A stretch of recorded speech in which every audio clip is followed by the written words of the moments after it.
반갑습니다. 소연야화를 찾아주셔서 감사합니다. 구독과 좋아요, 알림 설정은 재밌는 영상을 만드는데 큰 힘이 됩니다. 바로 시작하겠습니다. 설화골 장터 한가운데 누구나 한 번쯤은 들렀다 가는 된장집이 있었습니다. 사람들은 그 집 어른을 그냥 유노인이라 불렀지요. 훗날 사람들은 이 집 뒤편 언덕을 빚에 허덕이던 사람들이 처음으로 웃으며 모이던 곳이라 해서 빚 언덕이라 부르게 됩니다. 그 이름이 붙기 전의 이야기를 지금부터 풀어보겠습니다. 유노인은 장과 약초를 팔며 평생을 살았습니다. 손이 넉넉해서가 아니라 사정 딱한 이에게는 외상도 곧잘 내어주는 사람이었지요. 유노인이 늙어 병석에 눕게 되자 두 아들과 두 며느리가 머리맡으로 모였습니다. 내가 장터를 떠나기 전에 이 집 살림을 나누어야겠다. 큰아들 유만식과 그의 아내 홍씨는 눈빛이 쁘겼습니다. 만식아, 너와 내 마누라에게는 장터 가게와 금화, 곡식 조금을 맡기마. 내가 장돌이 노릇하며 키운 솜씨도 있으니. 그 말에 홍씨는 속으로 웃었습니다. 역시 가게는 우리 몫이구나. 선우야, 둘째 유선우와 며느리 연희는 긴장한 눈빛으로 아버지를 바라봤습니다. 이에게는 집 뒤 황무지 언덕과 낡은 창고, 그리고 이 빗장부를 맡기마. 빚진 사람들의 이름과 액수가 빽빽이 적힌 장부 한 뭉치가 연희의 앞에 떨어졌습니다. 사람들은 수군거렸습니다. 큰 집엔 장사 미천, 작은 집엔 골칫덩이만 갔구먼. 그날 밤 큰 집에서는 금화 개수 세는 소리가 늦게까지 그치지 않았고, 작은 사랑방에서는 아무 말 없는 둘째 부부만 마주 앉아 있었습니다. 형님은 가게를 받고 우린 빚쟁이들 원망만 뒤집었을 모양이야. 연희는 말없이 장부를 펼쳤습니다. 굽은 글씨들 사이로 이름들이 눈에 들어왔습니다. 홀로 아이 셋을 키우는 과부, 장에 나왔다 다리를 다친 머슴,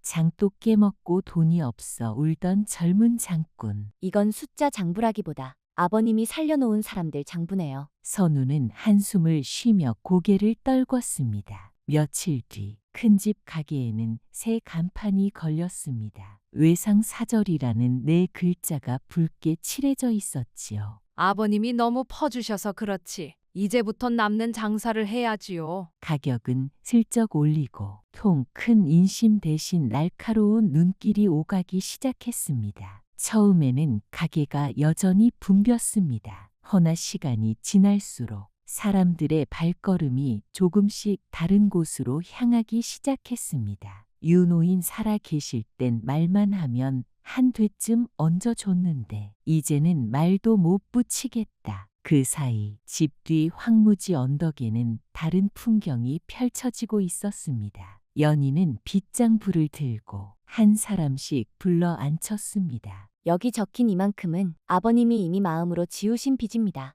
연희는 손가락으로 줄을 긋고 장부 한쪽에 크게 X표를 그었습니다. 나머지 반은 돈으로 갚지 말고 우리와 함께 언덕을 일구는 힘으로 갚아주세요. 언덕에서 나는 약초와 차잎을 팔아 함께 나누면 어떨까요? 처음에는 사람들 눈빛이 의심으로 가득했습니다. 빚을 못 갚는 죄인이 아니라 동업자라는 말을 들어본 적이 없었으니까요. 하지만 연희의 진심 어린 눈빛과 선우가 땀 흘리며 언덕을 파내는 모습이 겹쳐지자 하나둘 사람들이 괭이와 삽을 들고 모여들었습니다. 언덕은 서서히 모습을 바꾸었습니다. 바위와 잡초를 걷어내고 유노인이 생전에 알려준 약초 씨앗을 뿌리고 그늘엔 차나무 모종을 옮겨 심었습니다. 비가 오면 함께 비를 맞고 해가 나면 같이 땀을 흘렸습니다. 첫 수확이 있던 날 연희는 낡은 창고를 치우고 작은 주전자를 여러 개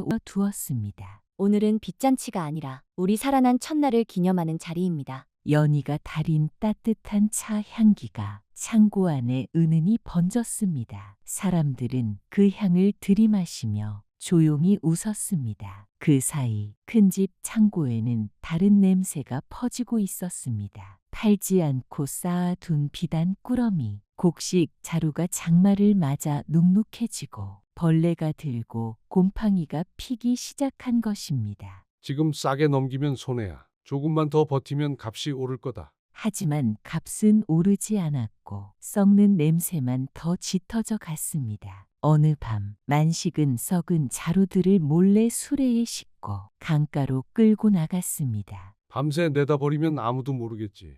그러나 악취는 숨길 수가 없었습니다. 개가 짖고 밤길을 걷던 사람들이 수레를 따라와 강가에서 몰래 버리던 만식을 보게 되었습니다. 유노인 집에서 이런 꼴을 보게 될 줄이야. 수군거림과 한숨이 뒤섞였습니다. 시간이 조금 더 흐른 뒤 유노인의 기일이 다가왔습니다. 그날 집 반사랑채에는 친척들과 마을 어른들 그리고 빚을 졌던 이웃들이 모였습니다. 마당 한켠에는 연희가 말려둔 약초와 차잎이 바구니에 담겨 있었고 다른 한켠에는 만식이 가져온 비단 조각들이 놓여 있었습니다. 제사가 끝난 뒤 마을 훈장이 입을 열었습니다. 유노인 계실 적에 많은 이들이 이 집 외상으로 살았다. 이제 두 아들이 살림을 나눠 치른다 하니 서로 다른 말이 많구나.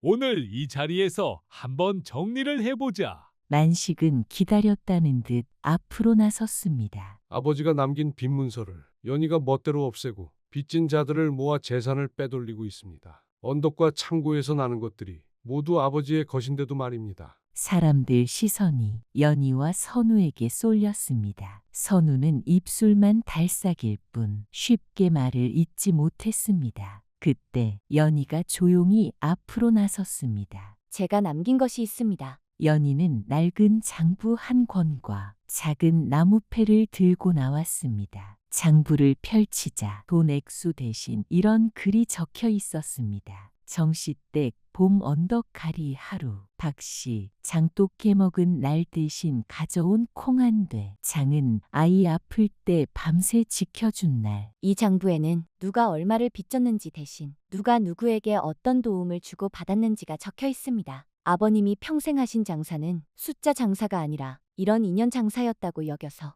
저희는 그걸 이어 적기 시작했습니다. 사람들 얼굴에 익숙한 일들이 떠올랐습니다. 연희는 이어 사랑채 기둥으로 사람들의 눈길을 이끌었습니다. 아버님은 빚을 다 갚은 이가 있으면 이 기둥에 칼로 선을 하나씩 새기게 하셨습니다. 이만큼은 서로 얼굴 붉힐 일 없다는 뜻으로요. 기둥에는 굵고 얇은 선들이 여기저기 새겨져 있었습니다. 저는 장부를 태운 적이 없습니다. 다만 빚을 적던 장부를 은혜를 적는 장부로 바꾸었을 뿐입니다. 그리고 언덕과 창고에서 나온 것은 제 몫이 아니라 이 장부에 이름을 올린 이들과 함께 나누고 있습니다. 그 말에 이웃들이 하나둘 앞으로 나섰습니다. 이 마님이 아니었다면 저는 아직도 빚 때문에 장에 나올 얼굴도 없었을 겁니다. 빚 독촉 대신 언덕에서 같이 일하자고 손을 잡아준 사람은 이 집뿐이었습니다. 훈장은 잠시 눈을 감고 생각에 잠겼다가 선우를 돌아봤습니다. 둘째야, 자네 생각은 어떠냐? 선우는 형과 아내 사이에 끼인 채 몇 해를 보내온 시간이 한꺼번에 밀려오는 듯 주먹을 꼭 쥔 손이 미세하게 떨리고 있었습니다. 선우는 한참 동안 망설이다가 마침내 입을 열었습니다. 제가 어리석었습니다. 형님 말씀만 믿고 아내의 말을 듣지 않았습니다. 만약 이 일이 죄라면 빚장부를 다르게 쓰자 한 아내만이 아니라 그 옆에 서 있던 저희 죄도 함께일 것입니다. 벌을 주시려거든 제게 먼저 주십시오. 사랑채 안이 조용해졌습니다. 유노인이 남긴 건 장터 가게와 금화가 아니라 사람끼리 빚지고도 웃으며 얼굴을 볼 수 있는 법이었네. 큰아들은 숫자를 쥐고 사람을 놓쳤고 둘째 며느리는 숫자를 내려놓고 사람을 붙잡았구먼. 훈장은 만식에게 장터 사람들 앞에서 사과하게 하고 이후로는 빚, 독촉과 험한 장사 수법을 쓸 수 없게 단단히 못을 박았습니다. 사람들의 발길은 점점 언덕 아래 작은 창고로 향하기 시작했습니다. 몇 해가 흐르고